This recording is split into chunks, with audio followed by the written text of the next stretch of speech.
这是我过去半年多最常用的 AR 眼镜 X-Real One，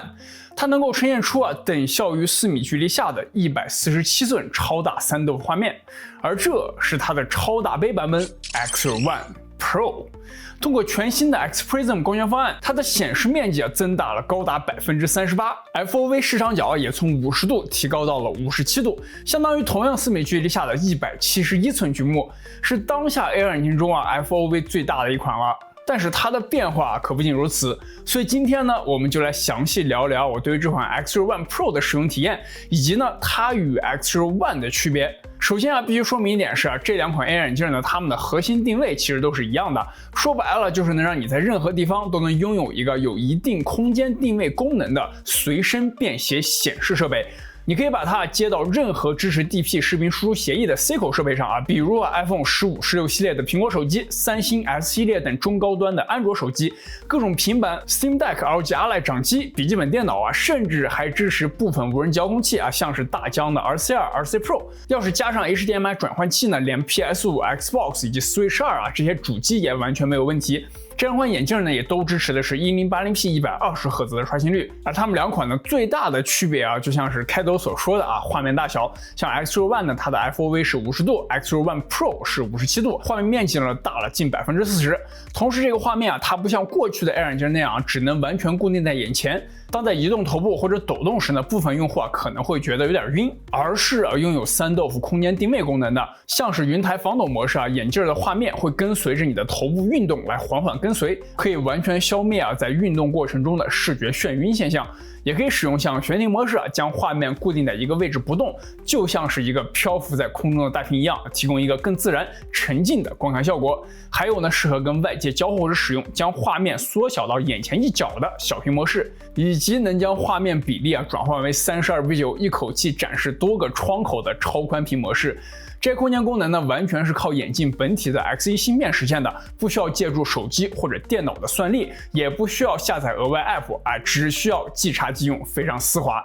除了空间感外呢，我们再聊聊 AR 眼镜它永远绕不开的老问题——光线。一般来说呢，由于是半透明的设计在环境越亮的地方 ，AR 眼镜的画面呢就会越淡。为了对抗这点，这两款呢都内置了3档电致变色功能，可以根据需要调整镜片的亮度。无论你是在飞机上，还是在咖啡店、卧室，甚至阳光下，都能够看到足够清晰的画面。前几个月呢 ，X-Real 还更新了一个叫做自动通透模式的功能。在使用悬停模式时如果你转动头部将视线离开画面，它就会自动的将镜片切换为透明模式，方便你跟现实世界交互。OK， 那么以上呢就是这两款 AR 眼镜的主要功能与相同点。接下来我们就来聊点不一样的在外观设计上呢 ，X-Real One 呢使用的是经典的 Bird Bath 类光学方案。正面基本就是一个普通墨镜的造型，但是从侧面呢，我们可以看到它的整体光基是比较厚的，画面会通过顶部的 Micro OLED 屏幕通过2次反射达到人眼，所以在佩戴时从侧面看会感觉到眼镜架离脸比较远。像 One 的话，就是已经基本摸到这个结构的 FOV 上限了，就是50度左右。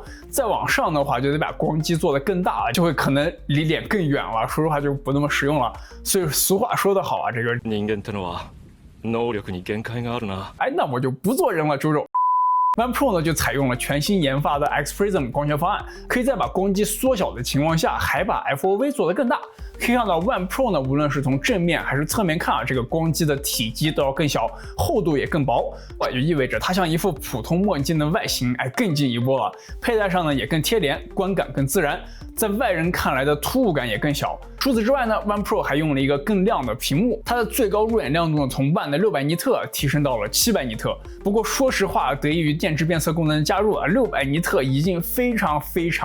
够用了。我过去半年呢，在亮度上基本都没开超过50%过，700尼特如果开满，真的会有种亮瞎眼的感觉。而且 X Prism 方案呢，还有一个很大的优势就是它解决了 Bird Bath 常见的底部反光问题。如果你已经是 AR 眼镜的用户你可能也遇到过，就是点进画面中呢，总会有一个反光，可能是你的 T 恤图案，也可能是手中掌机的 RGB 灯光。我之前的解决方法是自己3D 打印了这么一个遮光罩把眼镜底部遮住就不会有反光了。不过在外人看来呢，可能觉得傻。而 One Pro 的新光学结构呢，就完全解决了这个问题啊，它真的一点点反光都没有了。不过我也注意到，就是在使用 One Pro 时啊，在某些角度下，当你眼睛往斜下看的时候，可能会在画面下方看到一个很小的倒影啊。不过它的位置并不在画面内部，所以也不影响正在观看的内容。还有一点就是我挺喜欢的，就是戴 One Pro 透过屏幕看现实世界的 FOV 也是更大的，它的视觉死角会更小。在舒适度上呢，虽然 One Pro 比 One 略重几克，但因为它更短，重心呢更贴近面部，实际佩戴起来反而会更舒适一些。当然这些都是非常细微的差别啊，One本身也已经足够舒适啊，像我带着它坐过多次超过10个小时的航班啊，没有任何的问题。不过这个呢肯定也是因人而异嘛。然后关于发热情况，我是用热成像测温仪呢，分别在2款眼镜开启30分钟后做了一个测试。其中 One 的最高发热点在眼镜的上方，最高温度为 43.1 度，而 One Pro 虽然画面与亮度都有增长，但是由于使用了体积更小的屏幕，发热反而有所降低。最高温度为39度，看似不低啊，但是它的发热点呢，实际上并不直接接触额头，所以在佩戴过程中呢，基本上是感受不到的。另外，对于近视用户呢，2款呢都支持插入度数矫正镜片。我自己是750度加散光，说实话已经非常高了，也是能够无障碍使用这2款眼镜的。之前呢，这个 One 啊在搭配近视镜时呢，有一个小小的槽点，就是它的镜片有一点靠后，当你合上镜腿折叠它的时候呢，这个镜片呢会把镜腿挡住，导致你没有办法完全合上，或者说你合的时候有可能会把这个眼镜给弹出来。而 Pro 在这方面是有一些优化的，基本是可以完全合上了，而且不会再把镜片碰掉。对于需要视力矫正的用户来说呢，我觉得这是一个比较有用的升级啊。然后 IPD 瞳距支持方面呢 ，One 呢在物理上支持大约是60到70毫米的瞳距，并且通过内饰的 OSD 菜单呢，可以进一步的细化调节瞳距。但是由于它是这个软件调节，在过程中呢会小幅度的缩减画面的大小。而 One Pro 呢则进一步推出了2个不同的版本啊，分别适配57到66毫米以及66到75毫米的瞳距。通过在硬件上的细分啊，可以解决绝大多数用户呢由于瞳距而产生的画面不清晰问题。到目前为止呢，你可能会觉得 X-Ray One Pro 啊对于 X-Ray One 啊几乎是全方位的提升。但是呢，它还真就有一个参数啊，One 更高，那就是角分辨率。因为 One Pro 呢，在增大画面的同时，分辨率是不变的，也就意味着它的每度像素密度呢会有点减小。One 呢大概是44，而 One Pro 为39。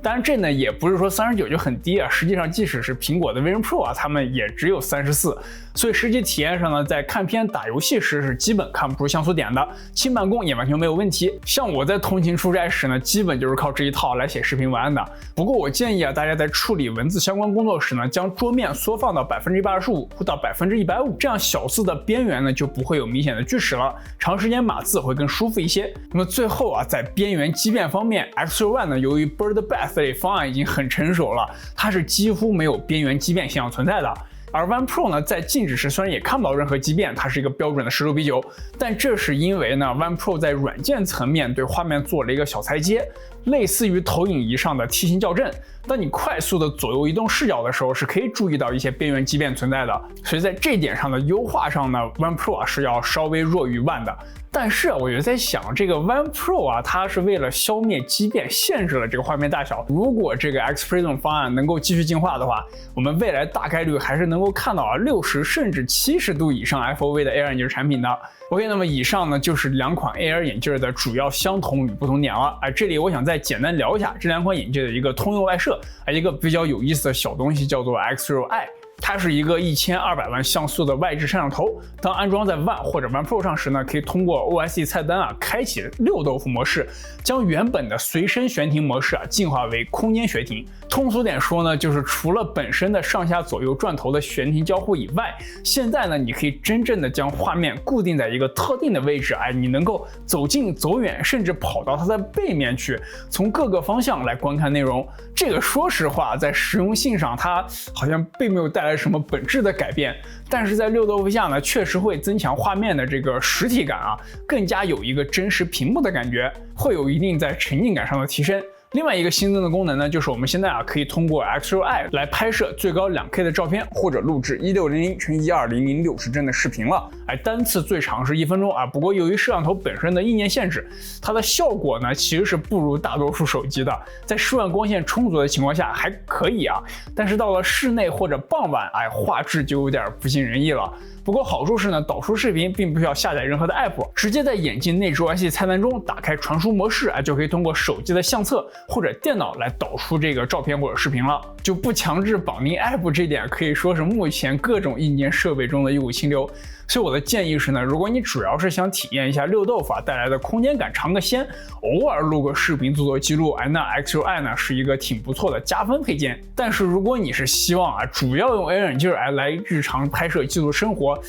那最好还是考虑专门为拍摄设计的产品比如说 Ray-Ban Meta 那类的 AR 眼镜。OK， 那么最后就来到了今天视频的重点与结论，那就是 X6 One 跟 One Pro 的功能差距到底值不值这1000块钱的差价呢？我个人是这么认为对于已经在用 One 的用户来说呢，说实话 One 已经是一款非常全面的观影类 AR 眼镜了，市面上呢依旧还没有一款能够超过它原生三豆腐体验的眼镜，所以除非你真的想要绝对的大屏，或者对于 One 那种Bird Bass 类眼镜的反光问题非常敏感的话，那我真的觉得就没有太大必要去升级到One Pro， 不如直接等等他们的下一代产品。不过如果你是准备购入你的第一台 AR 眼镜或者从较早期的产品升级的话，那么在预算允许的情况下，更大的屏幕、更好的舒适度以及更接近传统墨镜造型的 One Pro 呢，还真的就是同品类里数一数二的存在了。这里我再加一点就是如果你是一个跟我一样的近视用户的话那我就不绕弯子了，我推荐你直接入 One Pro， 无论是在收纳还是视野方面呢，